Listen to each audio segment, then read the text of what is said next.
Vous êtes journaliste et vous êtes auteur surtout de ce guide d'autodéfense du licencié chez Robert Laffont. La réalité qui devrait nous réjouir, c'est celle-ci. Le chômage en France n'a pas connu un niveau plus bas depuis 10 ans. Nous sommes à 8,7% de la population, 2 400 000 personnes encore au chômage.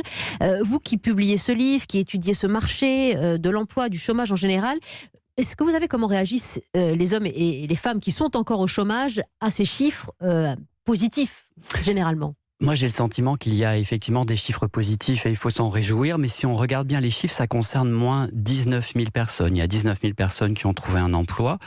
Le chiffre, c'est celui qui correspond à des gens qui cherchent un travail à temps plein et qui sont disponibles tout de suite. Mais malheureusement, on le sait tous, le chiffre est beaucoup plus élevé que ça, puisqu'en France, on a environ 6 millions de chômeurs, puisqu'on a beaucoup de gens qui sont, par exemple, en activité réduite et qui souhaiteraient accéder à un emploi à temps plein. C'est-à-dire, dans ces chiffres-là, quelqu'un qui a travaillé quelques heures dans le mois, il n'est pas comptabilisé. Donc, les chiffres restent élevés, même si effectivement, on a une légère baisse. Et je précise aussi que cette baisse ne concerne pas les travailleurs les chômeurs de plus de 50 ans, qui restent particulièrement élevés en France. Et on va